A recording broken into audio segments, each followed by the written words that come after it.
Yeah, one more BC Hollywood. Akashia between the grooves, yeah. Oh, the other day when I did that, I hope everyone is doing blah, blah, blah, blah.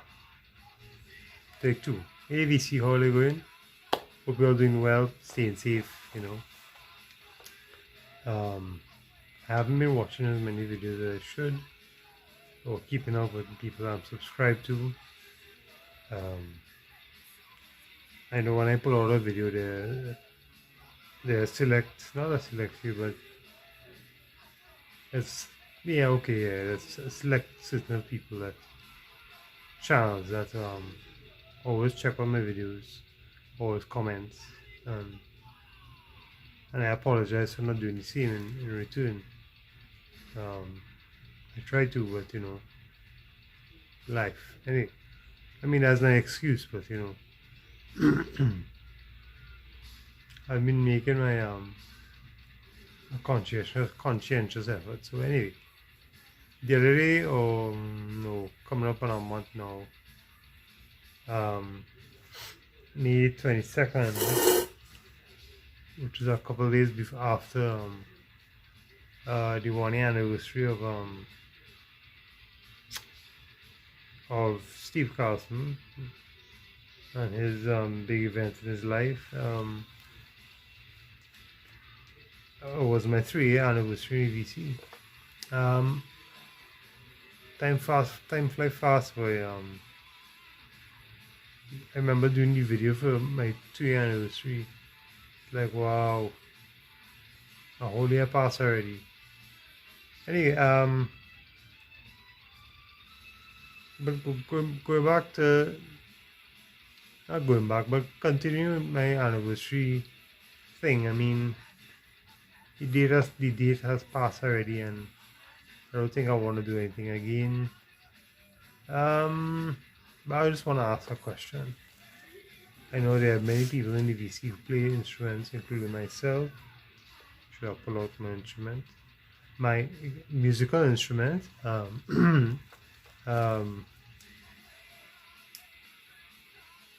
you know, when we listen to music, like I'm trying to listen to Anthrax here, but lower volume, so you know I won't get copyright claim. Not that I'm making money on these videos, you know. Anyway, let's say you know you listen to your music by itself, and all of a sudden a good part comes on, and you start, let's say, air guitar or air drumming or whatever the case may be. Funny question is, for those of you who don't play instruments, or even you play instruments, like for instance myself, I play string, bass, or guitar, right? And like for instance, if I pick up a paintbrush here, right, and I have a screwdriver, I might start tapping away. Not really at a song, but you know, just making my own beat, right? And also, you know, if like this song Anthrax coming up now, is Keep It In Your Family. You ignore any head going like this, and then you start picking it, start doing some air bass and all that. So my question is, what's the instrument you like to air to? Air drumming, air guitar, air bass? You know, silly question, but yeah, that's my question.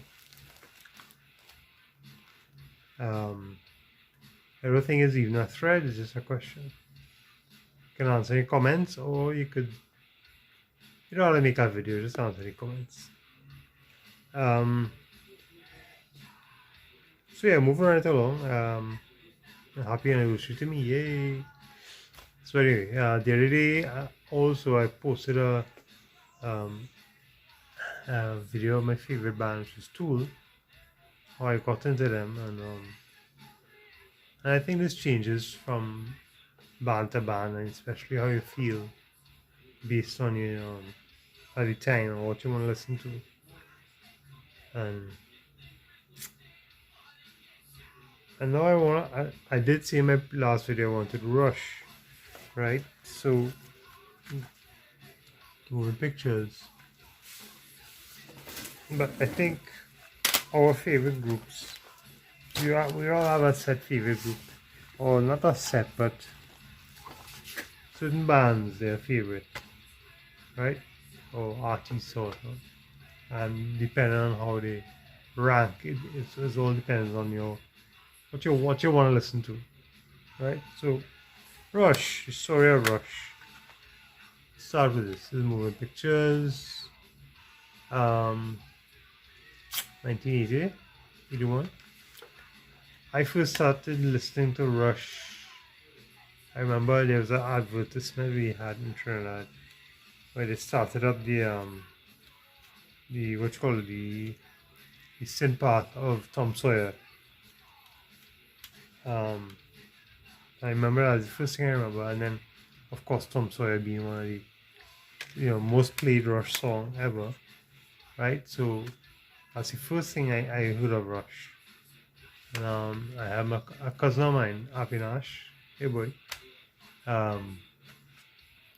We were talking about Neil Peart and his drumming, and he coming on that breakdown part of the breakdown, all of that, as Neil Peart does. And I mean, even though I like that song, and I probably heard other songs like Spirit of the Radio and popular songs that came on the radio, I never got into them, and never really bought an album, CD or cassette per se, but everything was more Maiden, Judas Priest, stuff like that, which I'll get to. But then in the late 80s, early 90s, I was given Chronicles, which I don't have with me. But Chronicles, for those who don't know, is I'm not sure if it's like a label change where the label puts out all the best. So, but basically, this is basically a 2 CD set of best of Rush from 74 until 80. Basically, Presto. I think Presto. Alright, so that was my really big first experience listening to Rush with La Villa Strangiato and the Trees and Free Will and all that. And I originally got it as a cassette, double cassette, and I realized I had some serious playtime. And then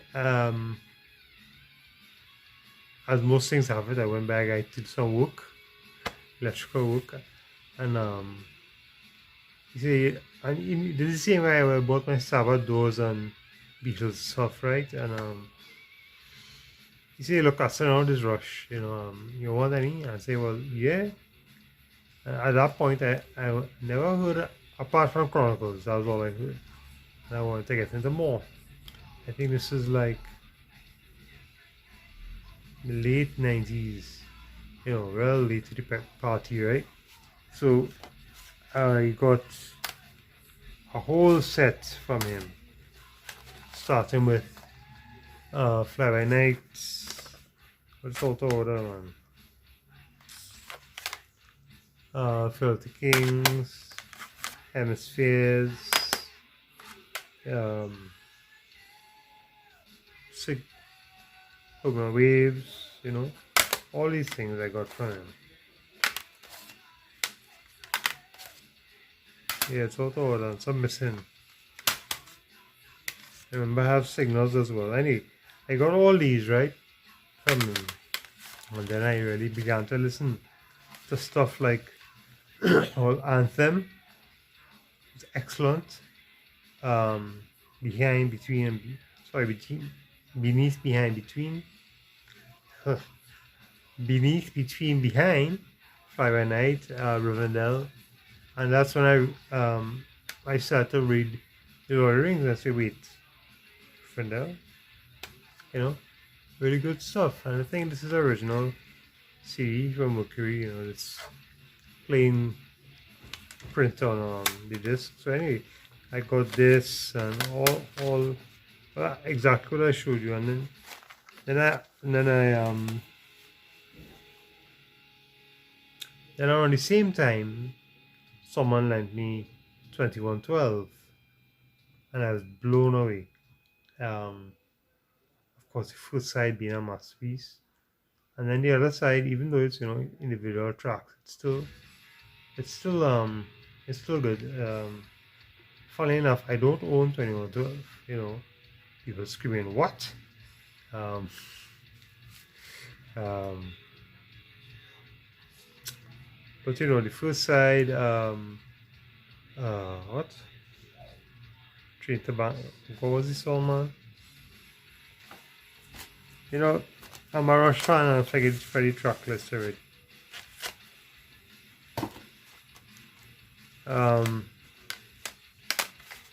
Bangkok, Tears, Something from Nothing, all those songs, and Lessons, all those tracks, they're excellent. God, I can't believe I can't remember it. Idiots. Anyway, so yeah, that was excellent, and I really liked that Twilight Zone here, and really good songs on that B side. Even though everybody hears the first side, the second side is excellent. And then I began to delve deep into the back catalogue with these albums, especially these two and this. Right, and that's when I first could Cygnus X1 and Hemispheres, with the bass line, the bass line for that, right? And then between these two, get it out, between these two albums, they had Cygnus X1 and Cygnus X1 Book 2, which I found interesting. And then the long track Hemispheres on Hemispheres is excellent, and I think in the mid 2000s I got an iPod, right, and I ported all the entirety of Russia's, at the time I think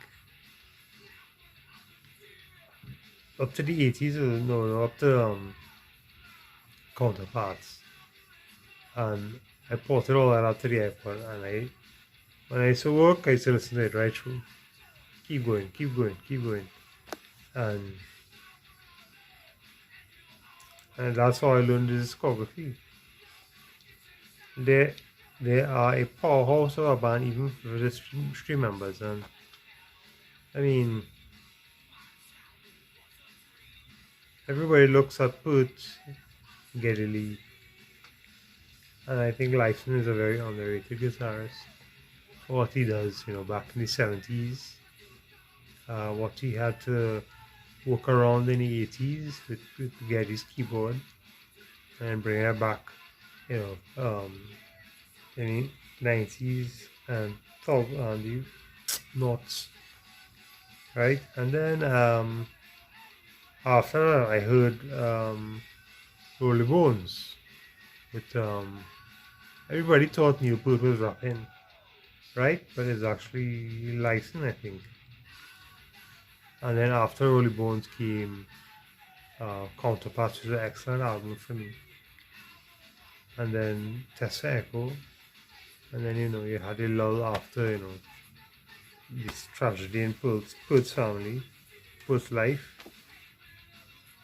And then they came around to this album, and yes, this is a good album, but it didn't capture the magic for me as Counterparts, and it made me stick it out, cut to the chase, Nobody's Hero, excellent song, Alien Shore, Speed of Love, Leave That Thing Alone, great tracks, and I want to hear Chris for this.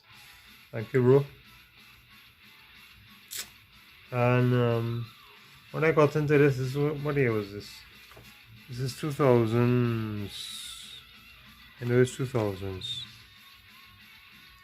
I don't know. Can't remember what year it was. But this is good. It's a return to. I mean, not that this wasn't a guitar album, you know. But it was a little different and a little harder for me to digest than the previous work. But I mean, this could be somebody's favorite album. And then I started to well, the point I'm trying to make is they became my favorite band, and I used to listen to that iPod discography over and over and over. And then there's certain songs that stood out for me, like Working Man and I'm Going Bald, and especially on hold on, bear with me, if I could pull it out. Oh.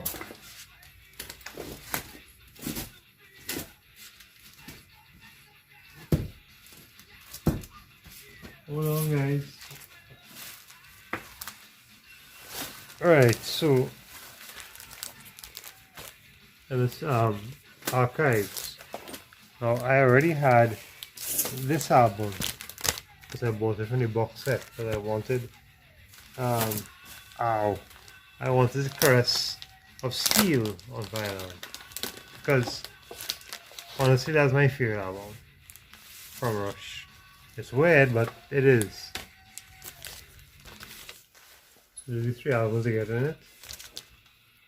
Caress of Steel I think is excellent, within those first 3 tracks, Battle's the Day,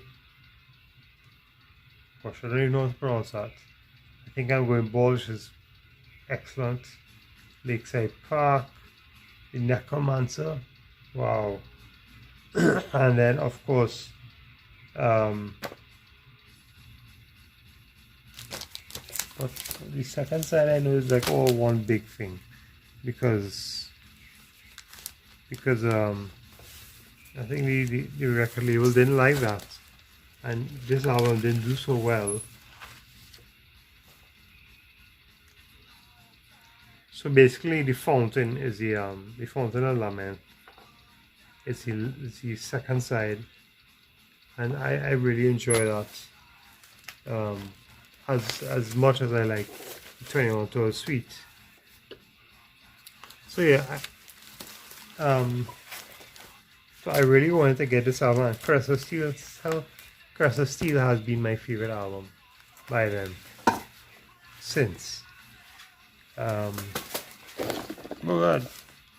Although like I said, sorry about that. Although like I said, certain songs really I really like from all the different albums. So anyway, that's Rush for me. And in addition to that, I began to dig into their live stuff from and actually purchased Rock in Rio or Rush in Rio. I can't remember the exact title of it, right? And then of course the documentary, what is it? I forget the name, with Sam Dunn, who did the documentary from Bar TV.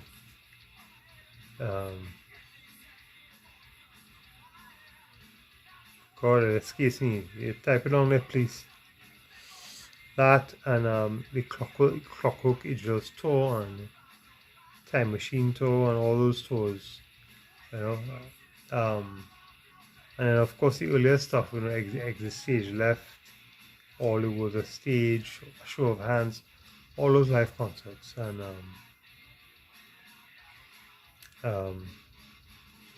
it's really one of my favorite bands where all the musicians are excellent, and I think Put, yes, he's the best drummer in the world, and I think Geddy Lee does it. I think he's the hardest worker in the band because vocals, bass, and keyboards, but he gets it done. And then Alex Lifeson is like, laid back and just chilling out on the right hand side of the stage. For those who've seen Rush concerts, I mean not concerts, but I've never seen one. I'd love to see it, but fortunately, and that's one of my regrets, not seeing them live. And I'm coming up on 22 minutes, 21 minutes, just yapping away about Rush. Yeah, Beyond the Light Stage is the documentary's name. Not remember. It's an excellent documentary, and yeah. So yeah, that's my Rush, and how Rush became one of my favorite bands. And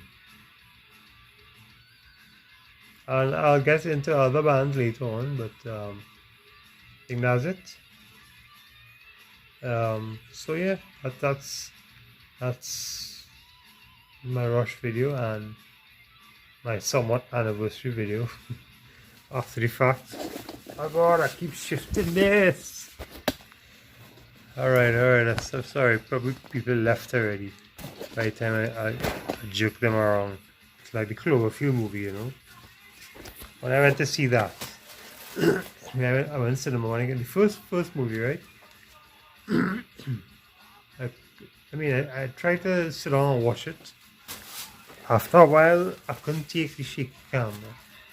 I actually felt sick and I had to throw.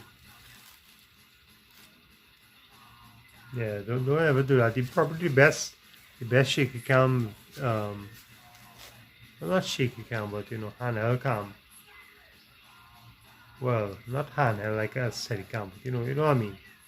It's probably Blair Witch Project. That's probably the best one. But I digress. So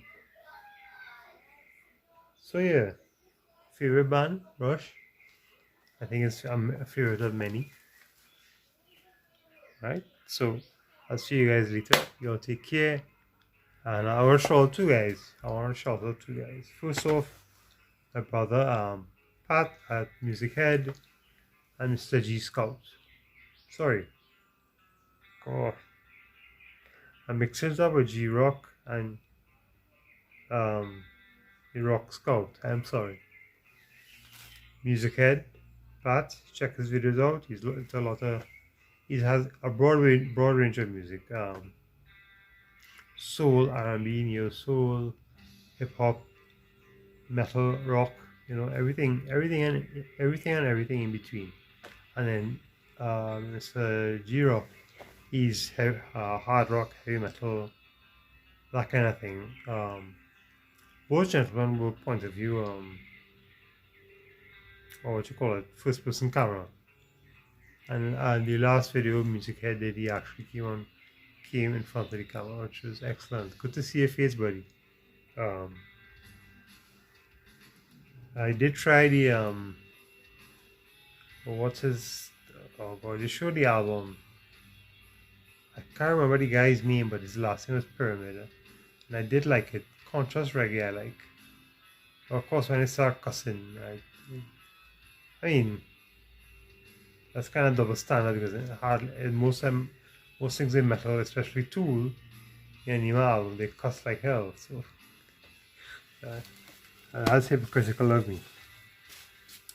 But yeah, I really like that, and that was cool. I tried to look it up on Amazon, but that's hard to get. No. Yeah, so my two recommendations: Muzikheah, capital M with a Z, and a capital H, and GRock. Excellent channels that deserve more love. Alright, so you guys head over there and check them out, and give them the love they need. Alright, so I'll see you guys later. You'll take care. Peace. And I was gonna say the Lazarus thing, staying in room, but that's not me, that's Lazarus thing. So I'll say you'll take care. Right? Later. Oh yeah, I forgot this part about Rush. Rush had many phases, right?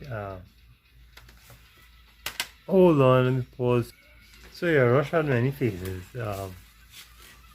There was the hard rocking phase of the first album, and they slowly got into prog and everything. And then around the late 70s, early 80s, they started to stop being so complicated, with albums like oh, if I could reach it. Well, this is 1980, Polar Waves, and then Signals and all that. So yeah, they stopped being so, hard on themselves, right? And they released, a couple albums. I mean, well, Signals here being 1982 after Moving Pictures, and then Power Windows, this is 1985. I know I have others around. I put my hand on them, but out of the three stages of Rush, you have actually it's more than that. You have the first album, then you have the prog era, then you have the synth era, then you have the return to guitar era, and then I think it's the 2000 era, right? But which is still part of the guitar era, the re-emergence of the guitar. And I like all of them. I don't think I have a favorite of it, and I don't think distinction is necessary. They just evolve. Just like Tool, how they started very angry and in your face with those first releases, and then it started to mellow out, and with Lateralis and 10,000 Days and Fear Inoculum. Same thing, Rush. They in addition to foreign trends, in addition to foreign trends,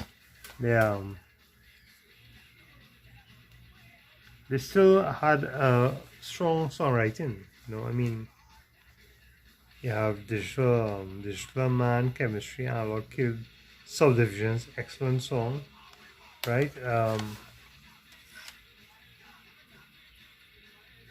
Which song is it? Yeah. Spiritual Radio, you have Spiritual Radio, Free Will, Entre Nous, which is a nice track, a very underrated track that I didn't even take on until a friend mentioned how really good it is and listened to the lyrics and different strings, actual science, mental science. Of course, with Signals, you have obviously, Digital Man, Neuro Man.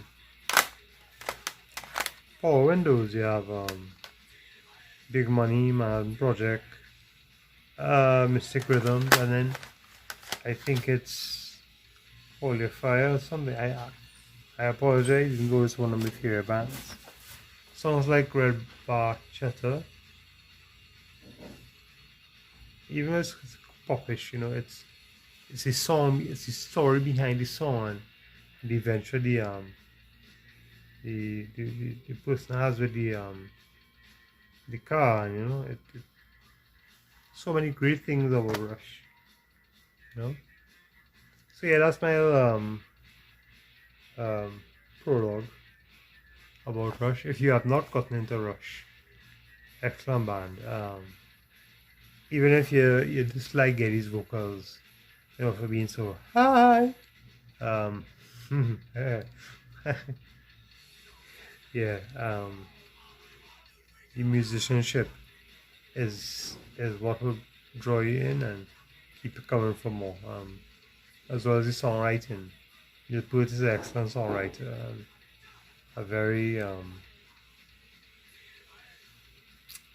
he's excellent. Let's put it like that, and we miss him. Alright, so I'll see you guys later. Again. Alright, so bye.